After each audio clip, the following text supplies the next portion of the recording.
Welcome to another episode of Threads of Enlightenment. As always, I love introducing my folks because I believe that they are coming with a couple of things I personally deem very expensive. And I like to stop and take the time and thank them for coming and bringing these beautiful commodities, their time. It is precious. Many of us don't know how to utilize that tool and to guide us to become the best human spirits that we can. And I know it's very expensive, and I want to thank you for bringing and coming and spending some time with us. The other is your journey. I know that stuff houses power, pain, all of the things that can keep someone down. But we are not here just for that. We are here to celebrate the power of the human spirit. And so I want to thank you for coming to Threads of Enlightenment. I want you to introduce yourself to the people and tell them everything that you have created to this day. Wow, that is a big question, but I am super honored and thank you very much for having me. So my name is Ewelina and I might spare you the complication of my second name.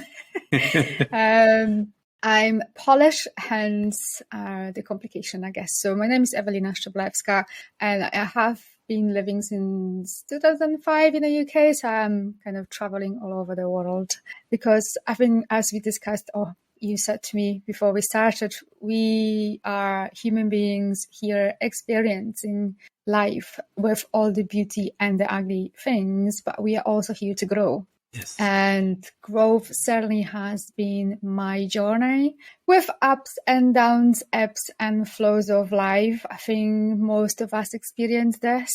And I really believe is how you approach your goods and about the ups and downs in life, because life.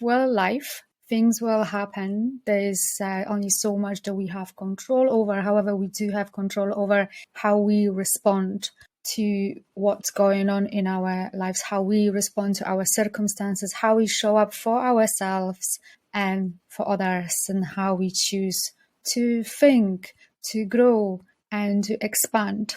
And unfortunately, that's not everyone's journey. I have this theory that I'm working on, and from talking to people, and I interview a lot of people, I believe that the principles are all the same. It's been passed down from generations, from the beginning of time. But I believe what's the most beautiful thing about it is that each and every one of us, as we go through the journey, it becomes our skew on that wisdom, those principles. And so I believe everyone has their skew to this. And as we share our revelation or our skew from that journey, we get a better and fuller picture of how beautiful we are together and how we can make this place a beautiful space. So talk to me about your childhood.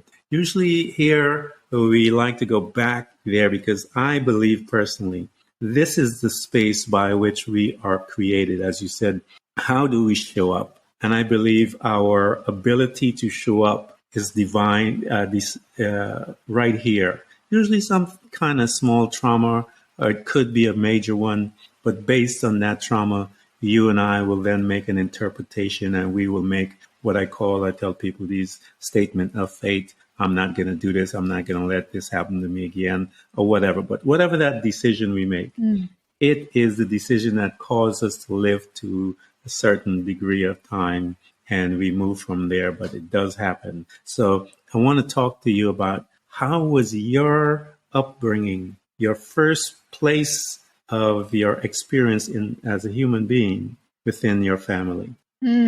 That's a beautiful question. Till I started to actually work on myself, I never seen my childhood as such a bad thing.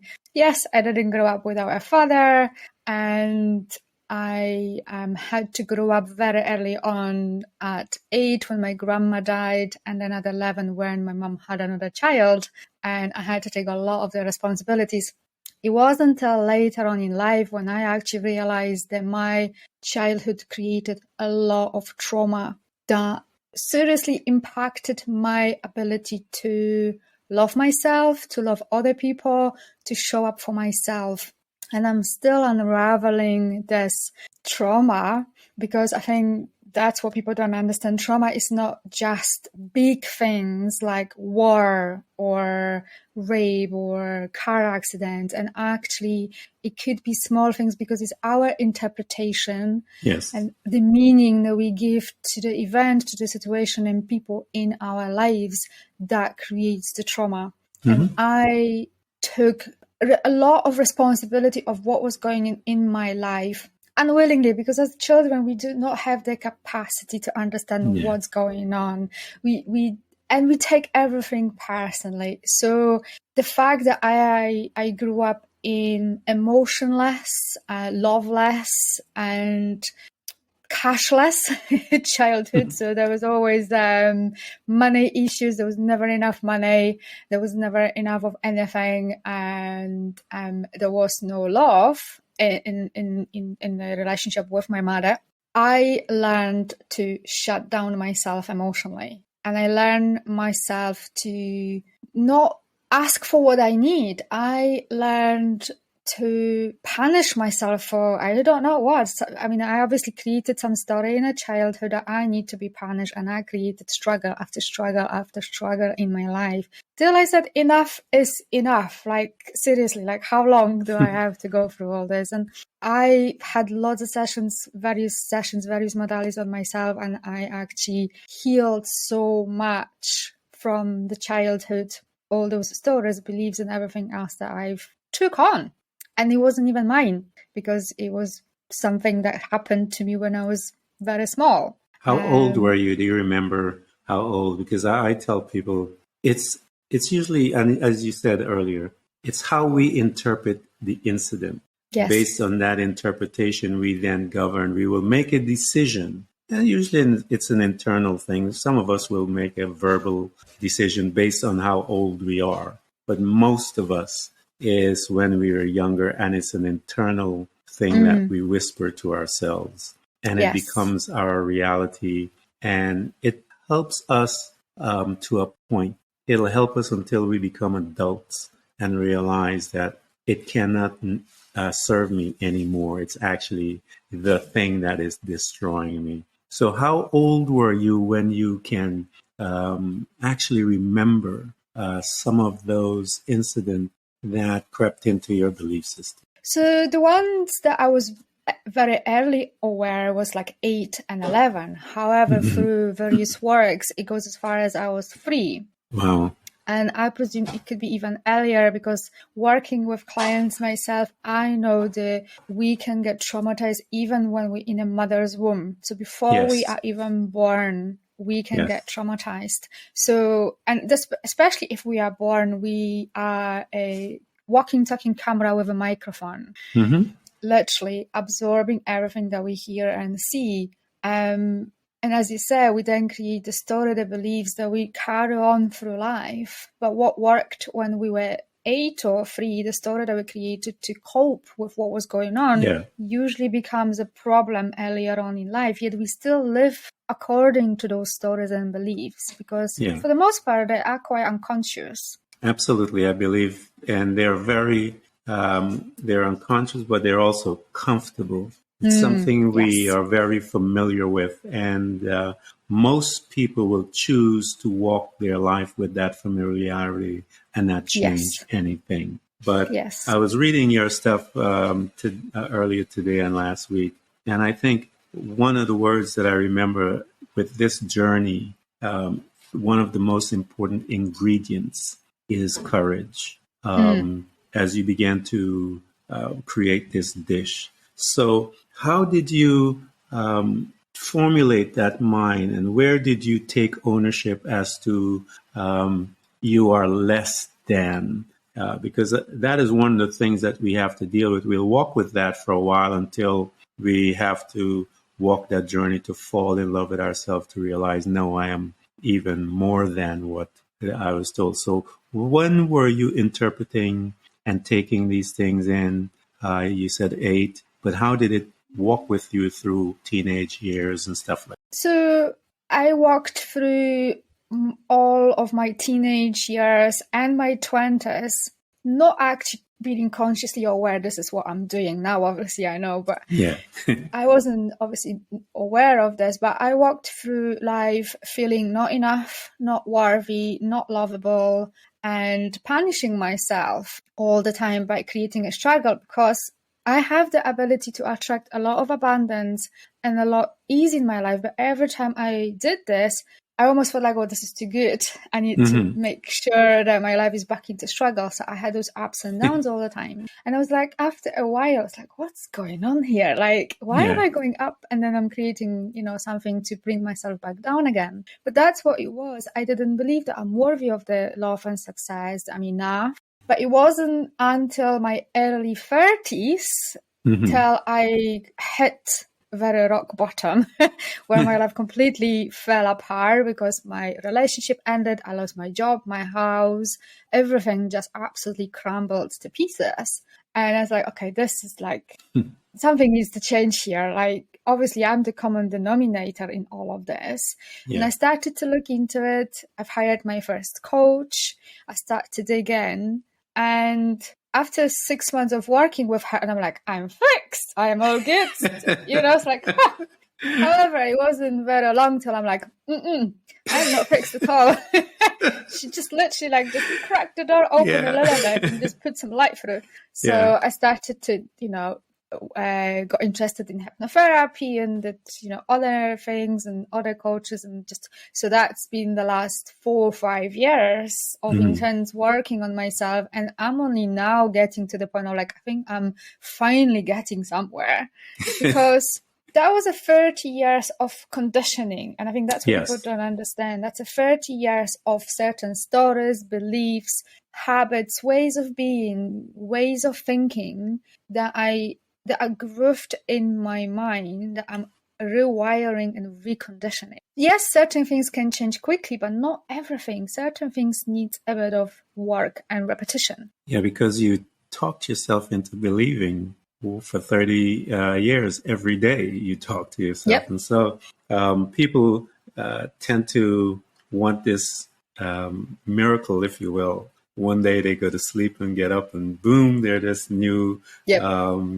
yogi with their, walking around with all the wisdom unfolded, and they're able to then have classes and travel the world, which is absolutely crazy, because you have to go through the journey, unravel the pain, unravel the conversation that you had with yourself, so that you can become aware of those conversations. What did you say it? How often did you say it? Where did it come from, actually, as to the root of why I'm saying it? So as you have those conversations, that's where the wisdom comes from. And that's where all the knowledge and understanding. And when you have those conversations with yourself, man, you have to face some dark places. But I always tell people that it gives birth from the dark times. Because my belief is this, that the creator in you is not needed until it's a dark time.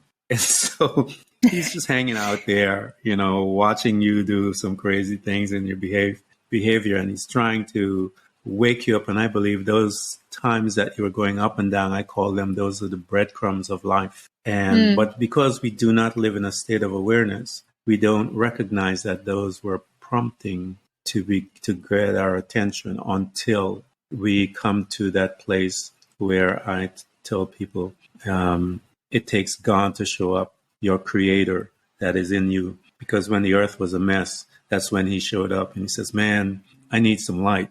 And he began to fix what he needed to get done. And so you have to do the very same thing. Begin to ask the questions, begin to make those statements of faith. Like I said, you said, wait a minute, something is wrong. I need to fix it. Once you make those statements, you then take the corresponding actions to get the answers. You went and got yourself a coach. I love that. That's a lot of people don't want to do that, because it admits failure. It admits I don't know the whole thing. It admits to a degree of, I don't know I don't have the answer. And that's a great thing that you did, to have that conversation and admit that. But that's the problem with the society, because we like to believe that if we asked for help, then somehow I'm not good enough and not worthy. We've got enough of that already.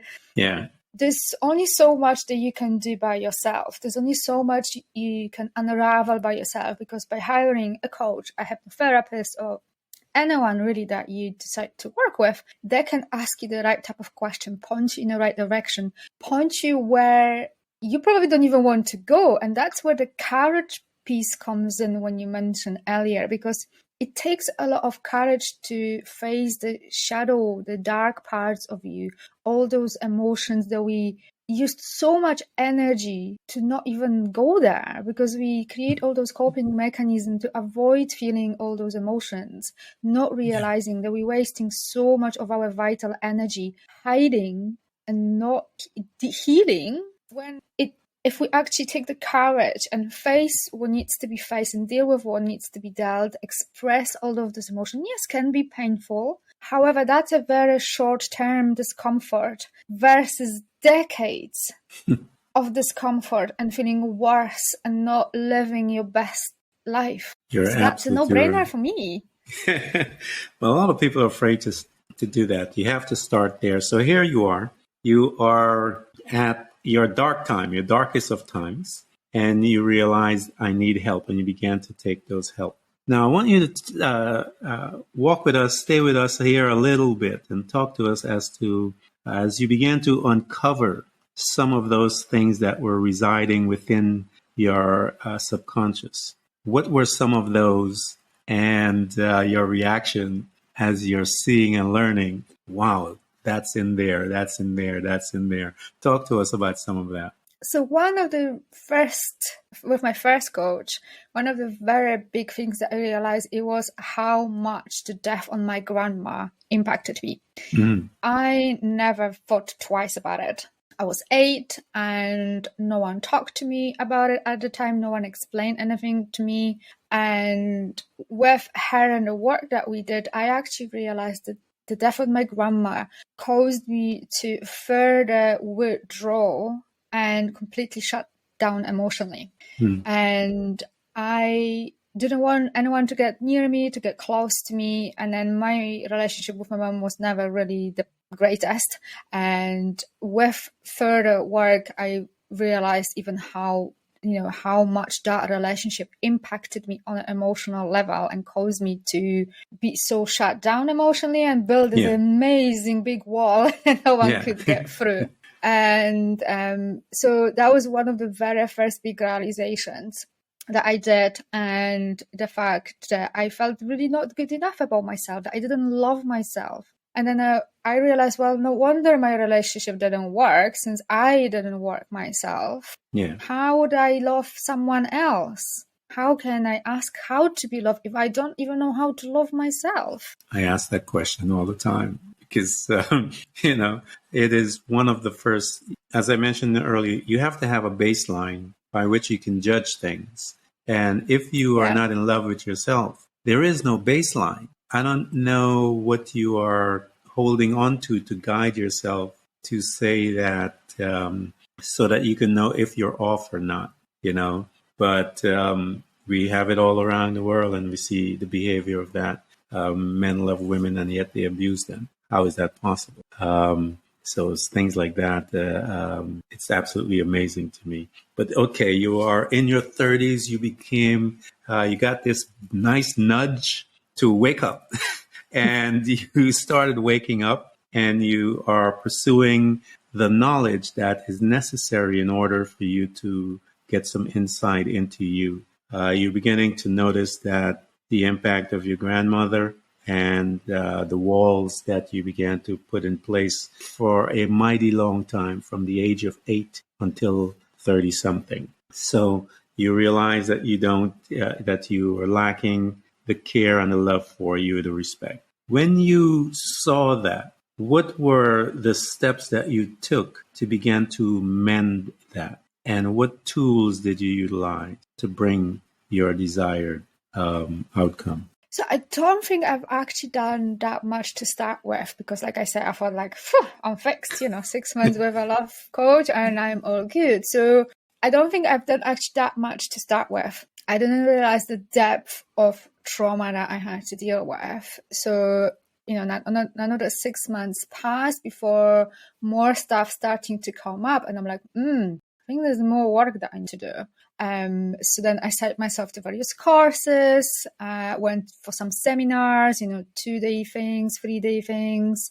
I started to read more books, but they were still not giving me enough anchor to really shift and change. And I was getting more frustrated because I was gaining more understanding how the brain works and why I am the way I am, but I wasn't shifting and changing. Yeah. I wasn't really going there. That's when I bumped into hypnotherapy and I trained and had sessions on myself, and that when things started to really shift for me because I was getting to the root cause of what was going on. Then, I added more emotional work and, releasing your trapped emotions from the body is amazing how much release that gives. Yeah. So it's not a one thing fixed everything. And again, I want to reiterate, no one needs fixing because no one is broken. We just need to realign ourselves with who we really are and strip down the layers and conditioning that we took on years, over the years.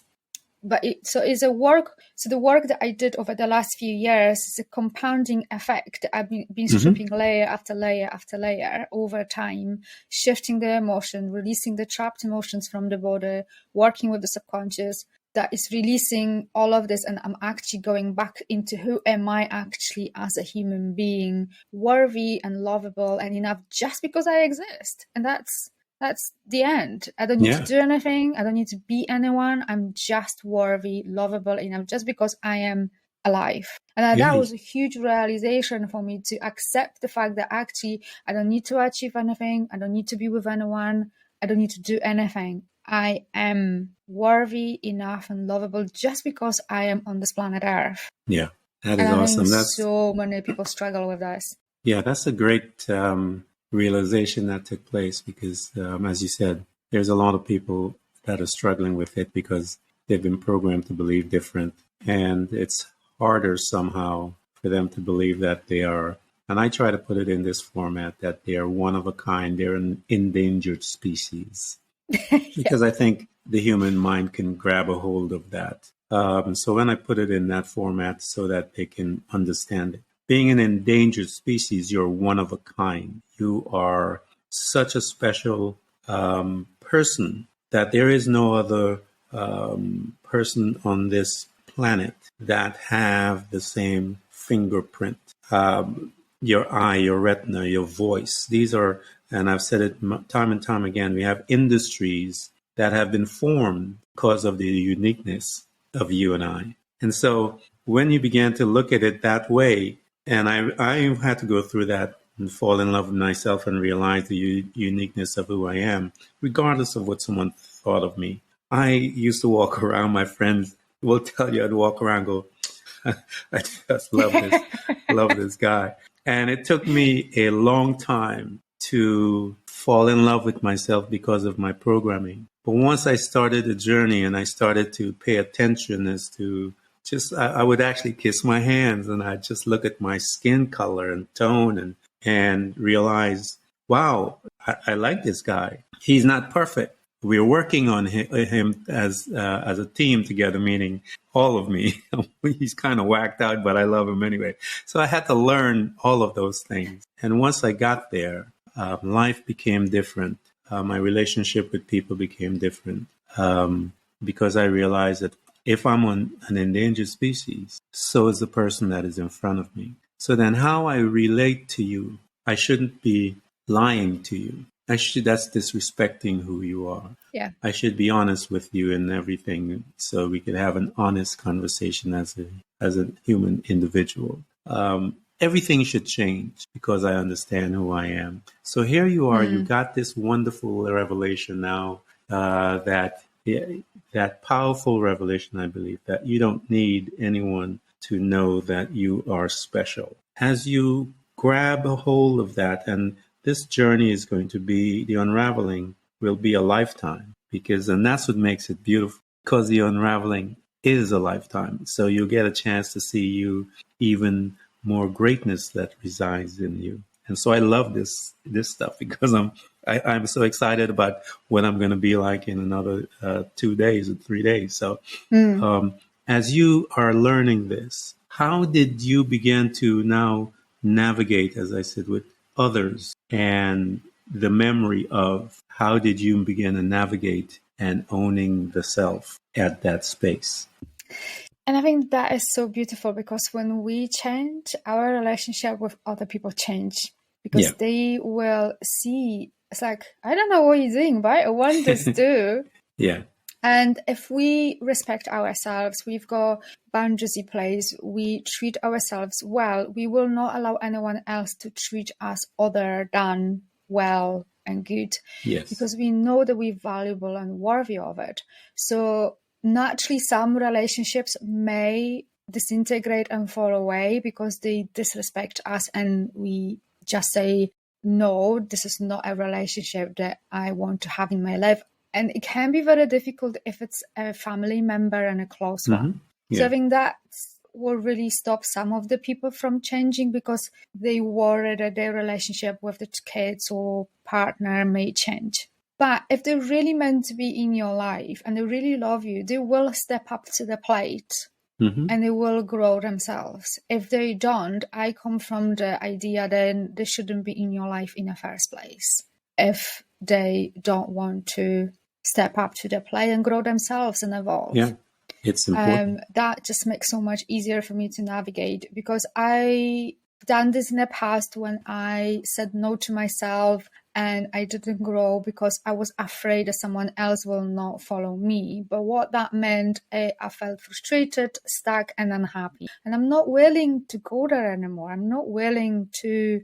make myself unhappy to make someone else happy. Because I really believe that if you've got two people coming together who are whole, put 100% in, and they really work, then something beautiful can be created. It's not this half. I do half and you do half. It's all in. I work on myself. I put 100% in. You do the same, and then we can absolutely have beautiful thing happening, because there'll be mature people wanting to talk and discuss.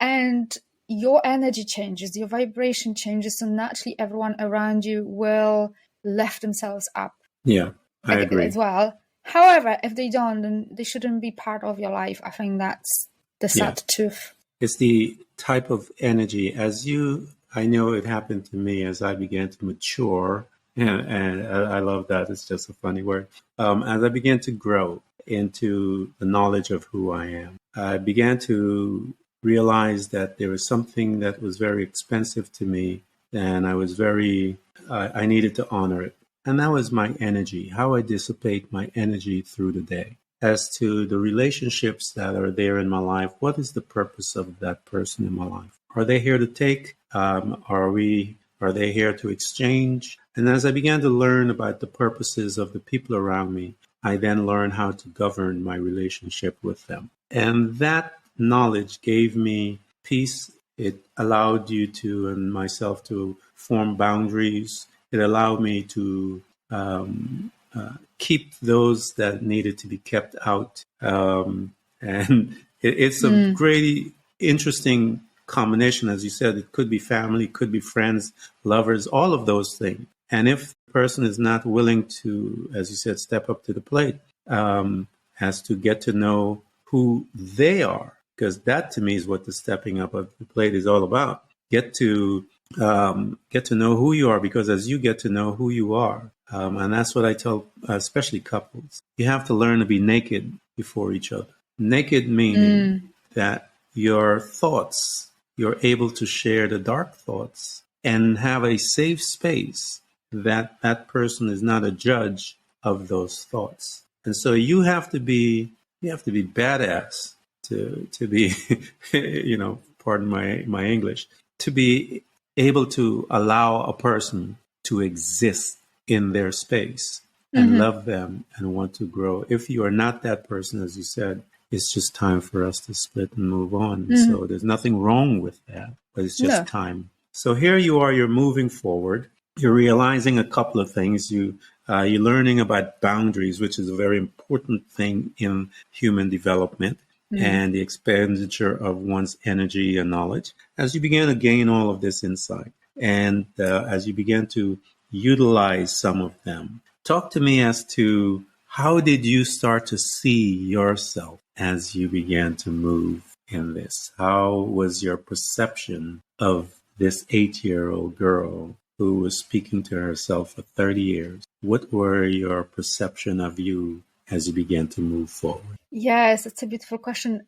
It has been a scary and beautiful journey at the same time, to use what you said earlier, being naked in front of myself. I actually see myself for who I am, because I don't think I've ever allowed myself, or anyone else for the matter, actually see myself, because I didn't see myself as someone who's, lovable or worthy, like I said. So it was a step-by-step process, and I loved what you said about when you were kissing your hands. What I did, I was actually standing in front of the mirror, looking myself in the eye and telling myself, like, I love you. Yes. I love you. Mm-hmm. And when I did this the first time, oh my God, it was like, I can't say that. It was like, this feels so uncomfortable. Yeah. But I really love doing this, because it's like, well, why wouldn't I love myself? I mean, I'm in this body 24/7. I'm with myself all the time.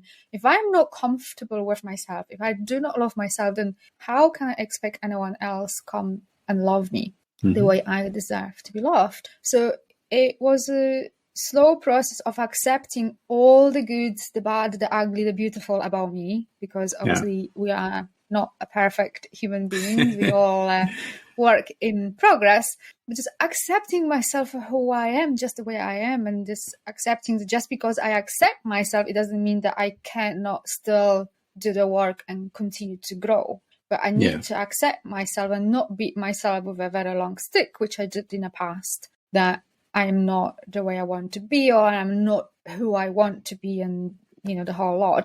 So it was putting small habits like the mirror exercise, looking at my values, at my habits, the way I am on every day with myself and others. And what doesn't change is like, is this value or habit support me, or actually hinders the goals that I have? Okay, it doesn't support me. It's gone. And then, okay, so what value or habit is going to support me? This one. Okay, that one comes in. And is it everyday working on those habits and values one at a time? And when I did all this, and then I remember I found some pictures from the past of me when I was 8 and 21, when I left Poland. Because I spent so many years not loving myself and not really seeing myself as someone who's beautiful and, worthy to be accepted. And then I saw these pictures and I'm like, damn, I was good looking and I didn't see it.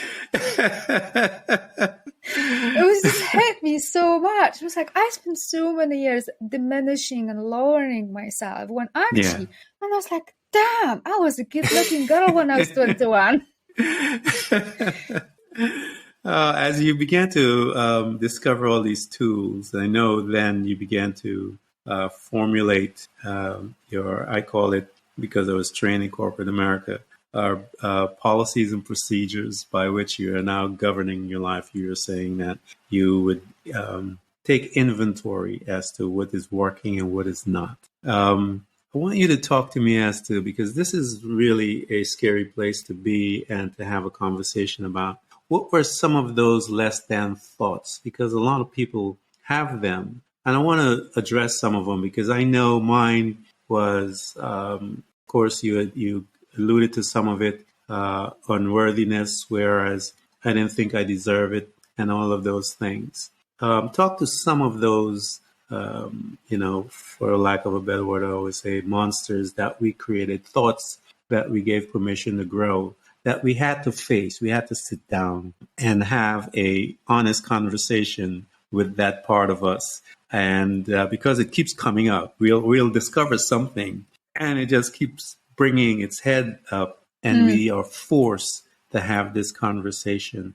What were some of those things that you had to have that conversation with, and what was that conversation like? So the big one for me was, I was someone who overthought things. I would go over them in my head over and over, thinking that somehow that will bring me the resolution.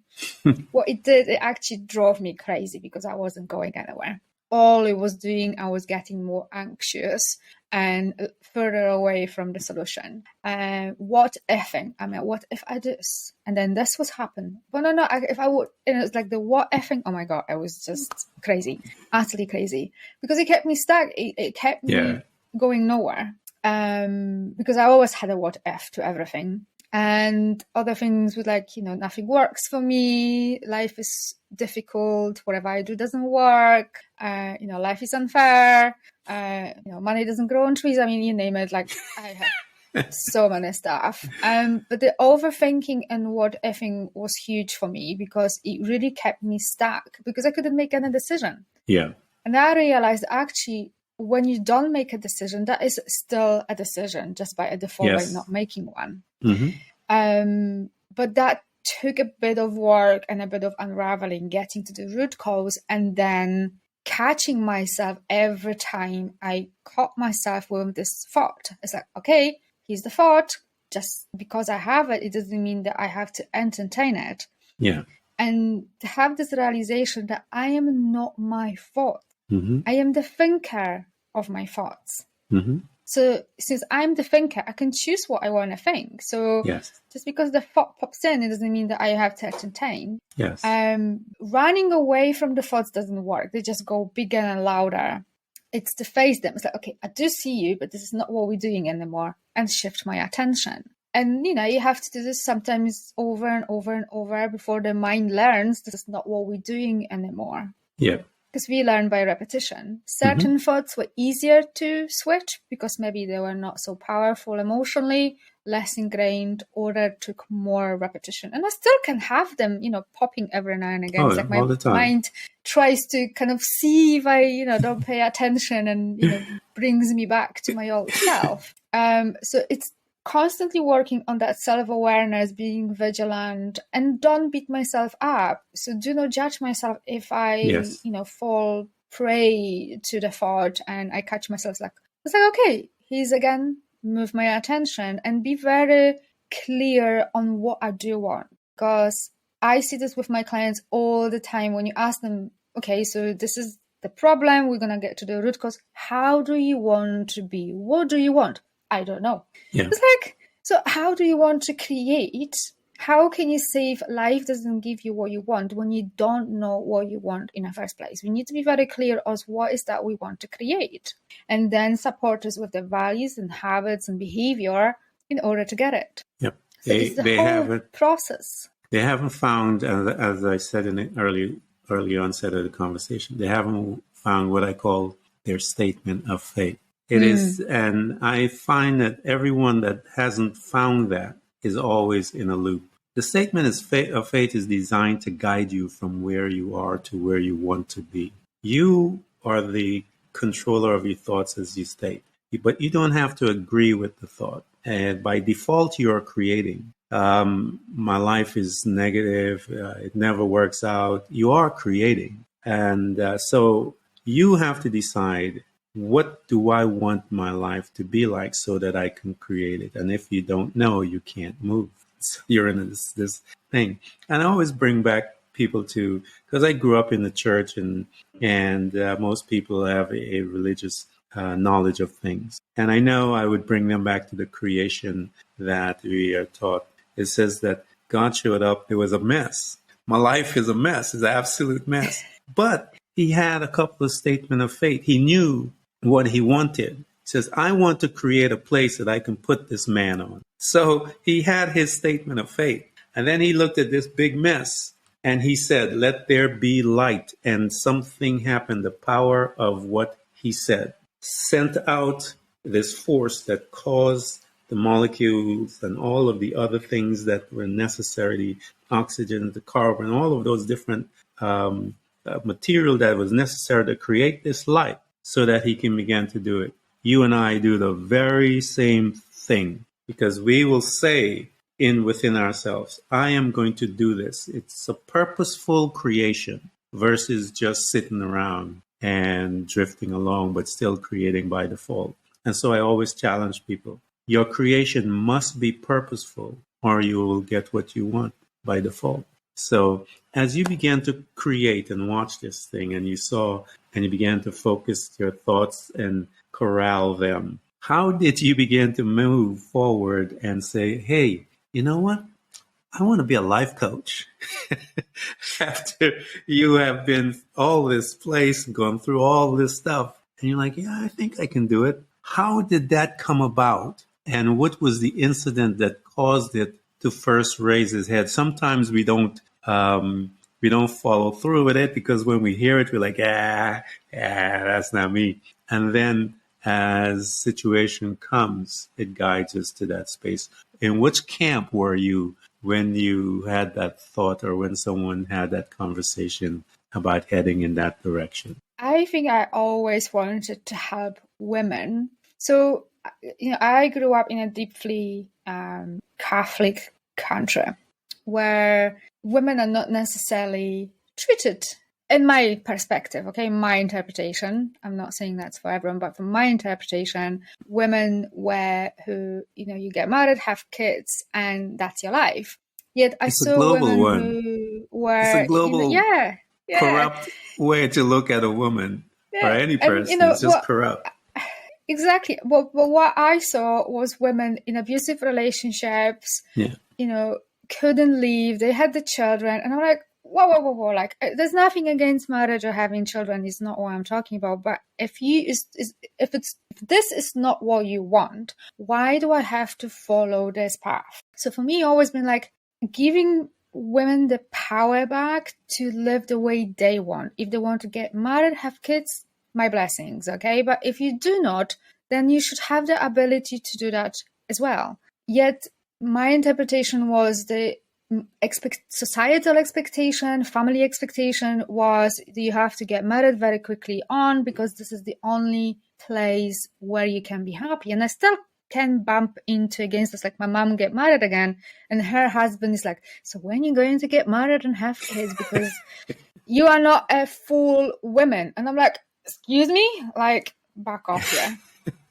So I've always wanted to help women. I've always wanted to somehow empower them. And I remember in the past, I wanted to go to Morocco to work in a women's shelter. I wanted to go to Africa and help, orphans.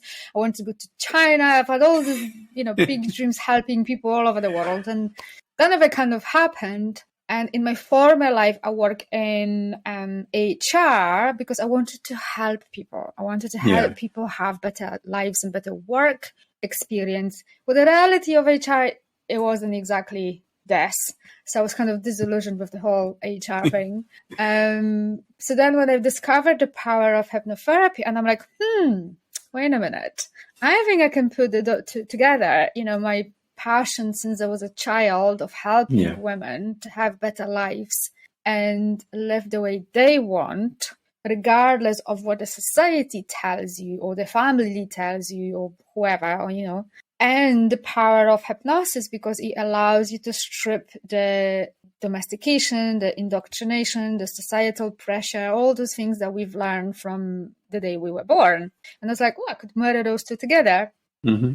And create something powerful. And I actually fulfilled my dream since I was a little girl, actually empowering women to step up, be themselves, and live the way they want, and have that inner courage and inner trust that they can do it. I think the dream, the journey, I think it's designed to help us to remember who we are. Because I believe many of us have those gifts residing in us as children. And when we were free, then we were able to express it clearly and concisely. But as we grew and responsibility and all the other things enter in, we usually put those dreams into a nice little folding bag and tuck it into a closet somewhere and never look at it again until the journey begins, the awakening. The awakening is designed to help us remember, because I remember as a kid, I knew what I was supposed to do and what I would be doing and what I love to do.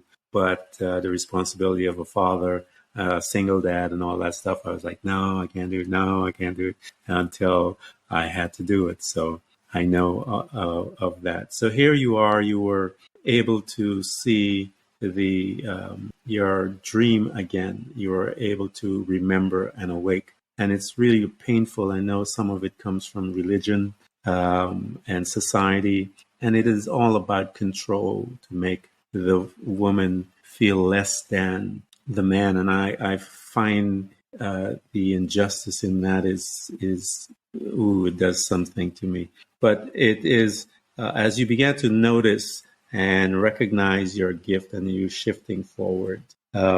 Talk to me about your first person, if you can remember, that angst of putting it together and then stepping out and getting into the business, if you will. Talk to me about if you remember that first time and how you felt, but how you managed your feeling in that. You mean when I started my business? Yes. That was a journey and a half. So, when I started my business and I'm like, oh, this is easy, throw a website, put some posts, and I'm going to be super busy with clients. Well, doesn't quite work that way. What I didn't realize that the business is going to push all the buttons, all the hurts, trauma, everything that still wasn't healed. Everything that I still needed to look at was brought up to the surface. The money, everything. There's no hiding. The money stories, the lack, the scarcity, the not enoughness. I mean, everything was still brought to the surface that I needed to work through. So in itself, it was a healing journey for me when I started my business. I think I felt prey to investing with certain coaches just because I felt lack and I felt scarcity. And I was like, if I invest into this, then that will fix me. If I invest into that, that will fix me.